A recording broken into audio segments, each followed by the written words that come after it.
Shalom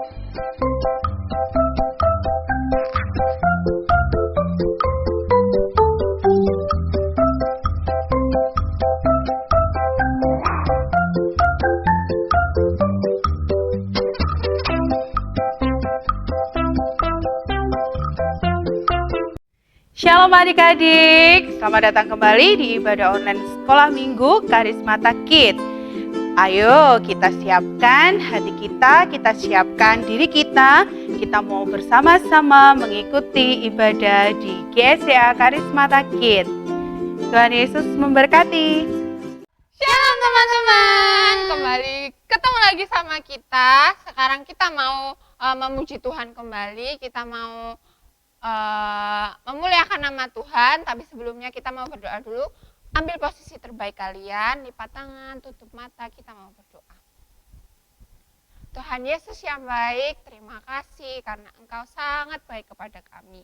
Tuhan, sebentar kami akan memuji dan memuliakan nama-Mu, berkati dari awal, pertengahan, hingga akhir nanti. Terima kasih Tuhan Yesus, haleluya, amin. Oke. Sebagai anak Tuhan, kita semuanya mau melayani Tuhan dengan sepenuh hati kita. Kita mau nyanyikan pujian ini, katakan kakek-kakek, nenek-nenek, pemuda-pemudinya, melayani.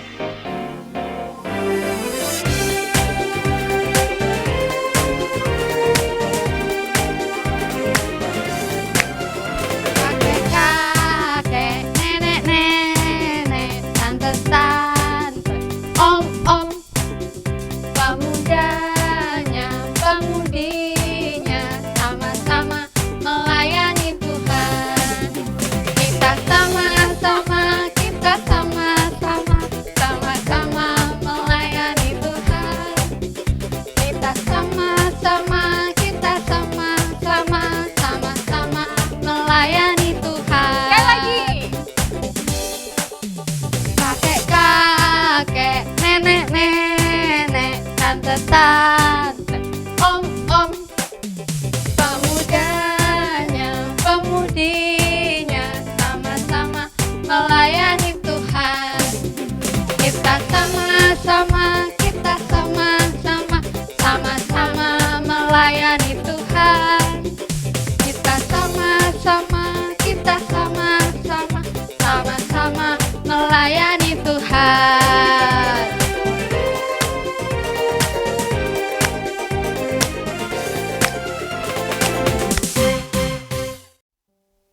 Sekarang kita mau mendengarkan firman Tuhan. Kita mau siapkan hati kita mau naikkan pujian Bapa Engkau sungguh baik. Kita sama-sama mau ambil sikap yang baik di hadapan Tuhan, sikap berdoa yang baik.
Shalom adik-adik, puji Tuhan, apa kabar kalian semuanya?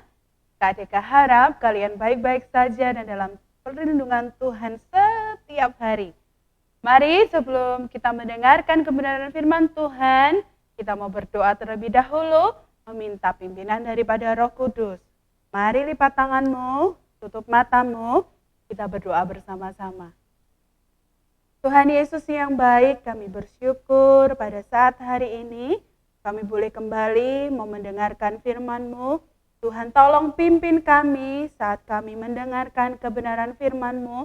Biarlah Roh Kudus memberkati kami dan menolong kami untuk kami boleh mengerti apa yang menjadi isi hati-Mu pada saat ini. Terima kasih Tuhan, kami mau mendengarkan firman-Mu di dalam nama Tuhan Yesus. Haleluya. Amin. Kita mau belajar tentang mendengarkan nasihat. Puji Tuhan, beberapa waktu yang lalu kita sudah mendengarkan cerita firman Tuhan tentang bagaimana Tuhan terus menolong bangsa Israel dan bagaimana Musa, pemimpinnya bangsa Israel, ditolong oleh Tuhan untuk memimpin bangsa Israel. Nah, saat ini kita mau belajar bagaimana Musa mendengarkan nasihat. Kita juga mau belajar bersama-sama, kita juga mau mendengarkan nasihat agar kita menjadi bijaksana. Kata firman Tuhan di Amsal pasal 8 ayat 33, kita buka Alkitab kita.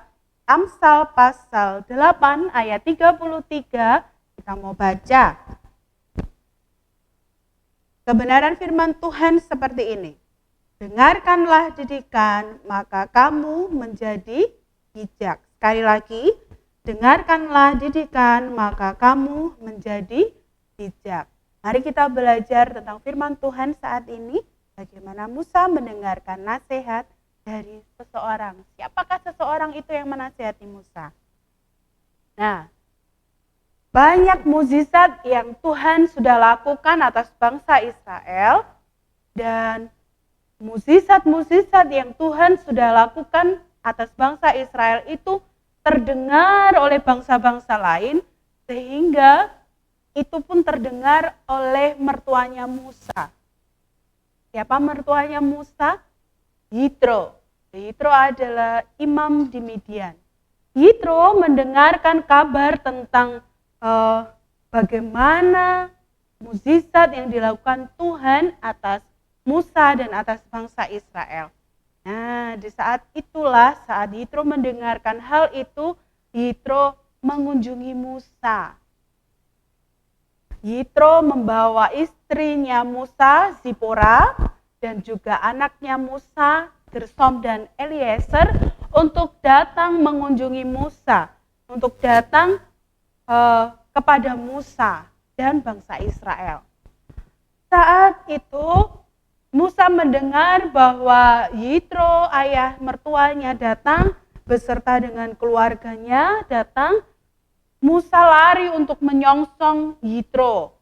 Musa lari untuk menyambut Yitro. Dengan rasa hormat, dia datang menyambut Yitro dan mencium sujud kepada Yitro. Itu tanda apa? Tanda Musa menghormati Yitro sebagai orang yang lebih tua, sebagai ayah mertuanya Musa. Mereka saling ngobrol, kan udah lama gak ketemu nih ya.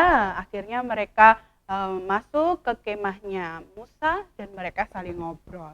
Ngobrolin tentang bagaimana luar biasanya Tuhan menolong bangsa Israel.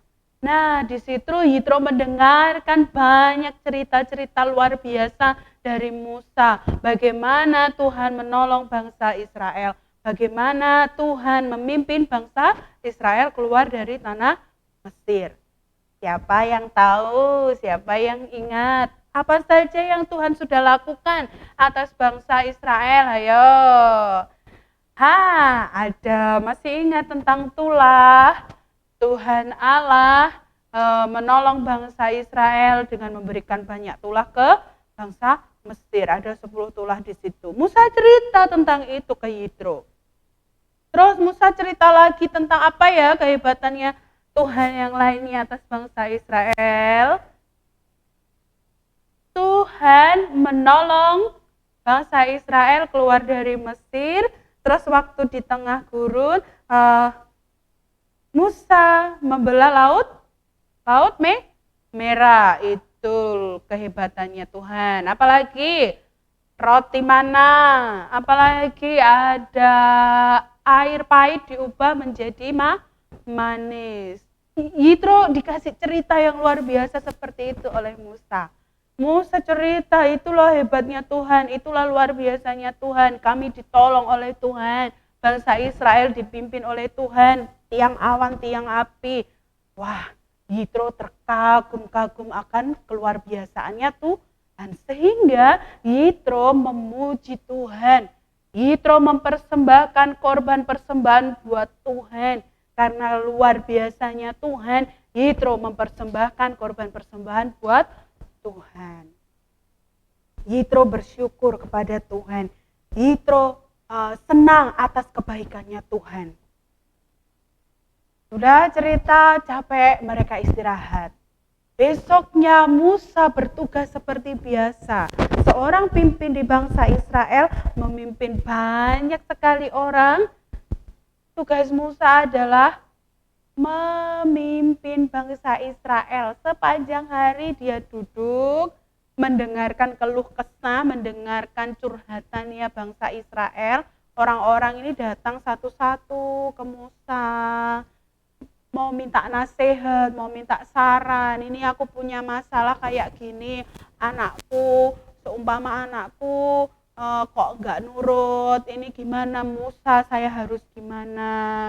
Terus ada yang datang lagi. Wah ini aku di rumah begini gitu. Jadi bangsa Israel punya masalah datang ke Musa. Musa bertugas untuk mendengarkan dan menasehati bangsa Israel itu. Nah, sepanjang hari seperti itu kerjaannya Musa. Sampai Musa nggak punya waktu buat keluarga, nggak ada waktu buat istirahat. Mertuanya lihat, Yitro lihat, kasihan Musa, kok banyak sekali kerjaannya. Bahkan dari pagi ketemu malam, dia hanya duduk mendengarkan, ngasih solusi, ngasih gimana mengatasi masalahnya. Habis itu pulang ke kemahnya untuk istirahat dan itu nggak ada waktu untuk yang lain. Kasihan Musa. Yitro akhirnya menasehati Musa, ngomong ke Musa, gimana kalau kamu mencari pemimpin-pemimpin di bawahmu. Jadi kalau kamu punya pemimpin di bawahmu, kalau kamu punya banyak teman untuk menolongmu, pasti pekerjaanmu akan lebih mudah. Kita berpikir, mencari pemimpin-pemimpin untuk orang Israel ya, itu ide yang bagus. Terus masalahnya di apa? Musa harus mencari pemimpin-pemimpin yang takut Tuhan. Nah, disitulah Musa mendengarkan nasihatnya Yitro untuk mencari pemimpin-pemimpin untuk bangsa Israel untuk berkelompok, sehingga bangsa Israel yang mau curhat, orang-orang Israel yang mau curhat, ditampung. Ada kelompok-kelompok itu yang akan menolong mereka. Jadi mereka nggak nunggu giliran lama banget. Jadi cepat akan teratasi masalah mereka. Musa memikirkan hal itu dan Musa melakukannya. Musa mencari pemimpin-pemimpin baru yang takut Tuhan, pemimpin-pemimpin yang rajin, jujur, percaya sama Tuhan, yang takut akan Tuhan, yang bijaksana, yang mengasihi Tuhan, dan yang bisa memimpin orang-orang Israel dalam kelompok-kelompok. Sehingga masalahnya Musa terpecahkan. Apa masalahnya? Musa sekarang menjadi punya waktu untuk keluarga. Musa sekarang menjadi punya waktu juga untuk beristirahat, punya waktu juga untuk lebih banyak kepada Tuhan, merenung kepada Tuhan. Jadi apa yang dinasihatkan oleh Yitro dilakukan oleh Musa. Padahal Musa pemimpin besar loh, pemimpin yang lebih besar daripada Yitro kan. Tapi Musa mendengarkan nasihatnya Yitro sebagai ayah mertuanya Musa. Firman Tuhan tadi di awal berkata di Amsal pasal 8 ayat 33, dengarkanlah didikan maka kamu akan bijak. Kita mau belajar bersama-sama bahwa kita mau menjadi orang-orang yang bijaksana. Caranya apa? Mendengarkan nasihat orang lain. Apalagi nasihat dari orang yang lebih tua, orang yang lebih mengasihi Tuhan. Kita akan mendengarkan mereka. Jangan jadi anak yang gak dengar-dengaran. Sehingga kita menjadi anak yang bebal. Tahu bebal? Bebal. Bebal itu gak mau mendengarkan orang lain. Bebal itu lebih parah dari butit gitu. Jadi jangan kita menjadi anak yang gak mau dengar-dengaran apa nasihat orang lain. Kalau orang tua kita menasehati kita untuk ayo belajar, ayo sebelum kalian main kerjakan tugas dulu, lakukan itu untuk kebaikan kita. Jadi kalau orang tua kamu menasehatimu untuk ayo cepat tidur siang dulu, jangan main HP terus, itu benar. Kenapa? Tidur siang itu penting buat anak-anak seusia kamu. Untuk apa? Masa pertumbuhanmu. Biar kamu sehat, biar kamu kuat gitu. Jangan main HP terus, nanti matanya capek, nanti matanya merah. Jadi apa yang dinasehati oleh orang tua kalian, dengarkanlah itu, turuti itu, dan lakukanlah itu. Tuhan mengutus orang-orang juga untuk menasehati kita agar kita semakin bijak. Oke? Mari kita belajar untuk bijaksana dengan menuruti nasihat orang lain, apalagi orang tua kita. Mari kita berdoa dan kita mau tutup firman Tuhan ini. Semoga kita menjadi anak-anak yang lebih bijaksana. Mari kita berdoa. Tuhan Yesus, terima kasih buat kebenaran firman-Mu. Kami berdoa biar firman-Mu tertanam dalam hati kami boleh melakukannya dengan senang hati. Kami menjadi anak-anak-Mu yang takut akan Tuhan, yang bijaksana, yang mau menuruti nasihat dari orang tua, nasihat dari orang lain, dari guru kami, sehingga kami boleh berlaku bijak. Terima kasih Tuhan, Engkau memberkati setiap anak-anak-Mu di dalam nama Tuhan Yesus Kristus. Haleluya. Amin. Puji Tuhan, shalom, Tuhan memberkati. Dan jangan lupa datang kembali ya di ibadah online Sekolah Minggu Karismata Kids. Kami tunggu besok minggu depan. Dah, Tuhan Yesus memberkati.